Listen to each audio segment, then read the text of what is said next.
Oh my God, you're not even sweating. Angela, Marcello, join us. Hi, bravi. Thank oh you. my gosh, Thank you. this Thank is you. such thrilling singing. It's really wonderful. So I have a question for you. Hola a todos los mexicanos! Ole! Ole! Ole, Mexico. So you're starring at this beautiful role on the Met stage, and you're a relative newcomer to this, but you're surrounded by 3 veteran, wonderful singers. What's this like for you? Well, it's much like 2008 because Marcello and Ferruccio were both in that with me, and so the only real newcomer to me is Dimitri, and he's been a pleasure to work with, and Marcello is always a pleasure to work with, as is Ferruccio. So. Okay, but you say 2008. The circumstances were a bit Just different. jumping on stage Well, an hour before. Tell us about that. What happened? Well, Sandra Rabanovsky was ill, and they called me and asked if I would be interested in jumping in because I was covering, and I, of course, said yes and came up the next day, and I had been rehearsing with the covers, but I had never rehearsed with the rest of my cast that I went on Never been on stage with. stage ever. I had to navigate all these I know. stairs and this gown Amazing. without having rehearsed. No big deal. No big deal. No big deal. And here you are years later. We're so happy to have you back. Thank you. Marcello, Yes. you have such a wide repertoire.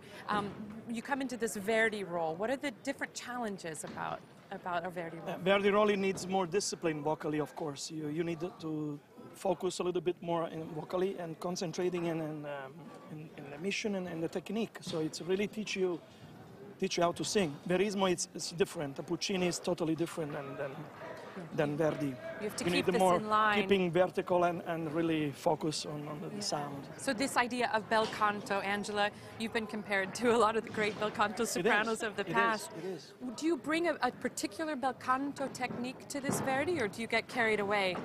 It's easy to get carried away with it, but I have to remember to stay in the very bel canto manner with it a lot of times. Same with singing Mozart. I think everything that I sort of sing stays in the whole way of singing very legato. And you're making it not look punch it. Make it look so easy. For me, Verdi is the latest bel cantista, actually, Yeah, the last bel absolutely. canto, not the first Verismo, actually, because what we heard is just bel canto, pure bel Yeah, canto. absolutely. And you're doing that justice today. Thank you. So, do you think Verdi had a thing out for tenors? Because you're the first I don't know what I was appearance thinking about.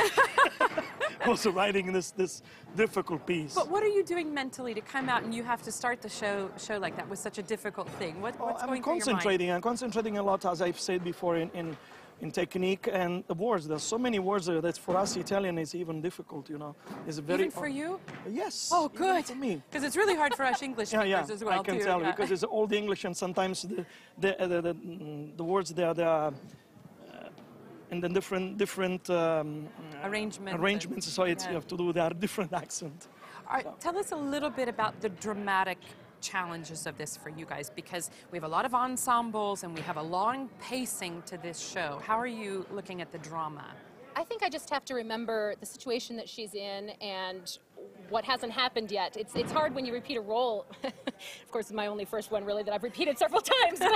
To remember that you don't know what's coming next. You're not supposed to know what's coming next. And so to play those emotions as real every night is a challenge. Marcello, for you?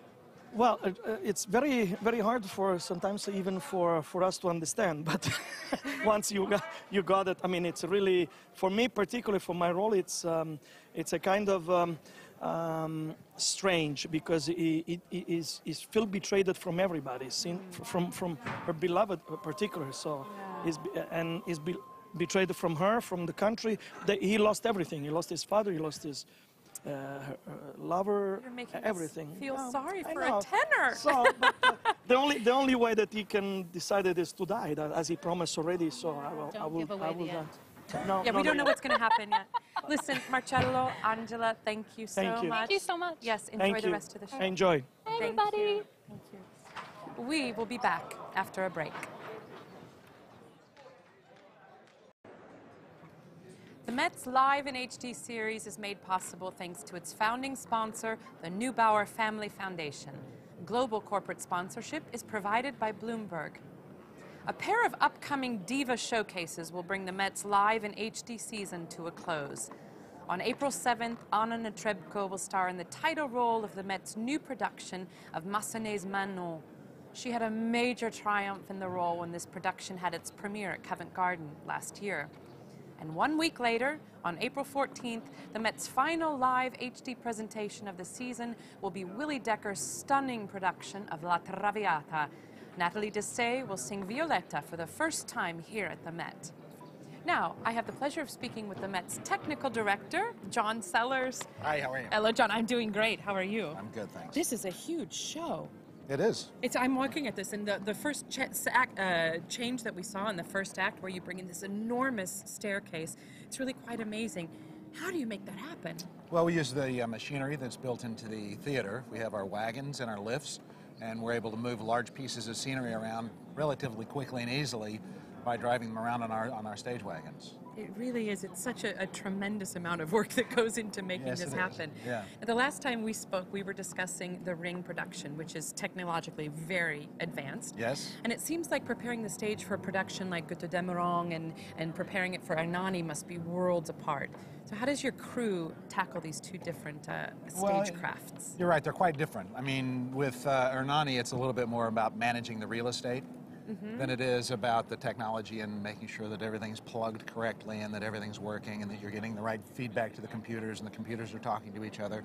This is about just managing the space so that in the time given to us on the intermissions and on the scene changes, we can get the large pieces of scenery from one place to the other, and in time for the guys to do a little lighting so that we can get on with the next act. It's all manpower in this case. A lot of manpower. Yeah. Now there's going to be a pause coming up between acts 3 and 4, and our cameras are going to be able to capture this for the audience in the theaters. How is your plan? How much time do you have to make this happen? For the scene change coming up, we have about 3.5, 4 minutes, and it sort of depends on how well the ladies do on their costume change. Okay. Because there's 35 chorus women that have to come down the stair and go off into the well and do a quick costume change. We're generally finished with the scenery before they're finished with the costume 35 change. women making a 3-minute quick change in costumes. Yes, yeah, That's and it's incredible. quite a change too. They get the full dress, so. That's incredible. Now, so we've seen Steve Diaz, the Met's master carpenter, backstage here supervising the sets. Can you tell us exactly what he's doing?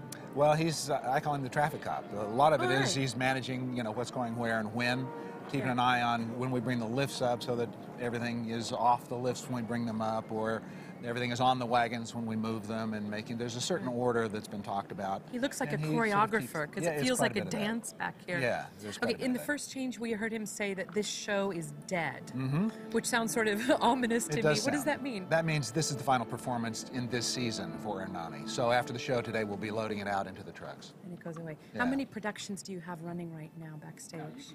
We have probably 6 in the house, 2 in rehearsal and 4 in performance. So there's another one waiting to take the place of Hernani. How in the world do you manage taking, and all these sets are so huge, how are you managing such a repertory system?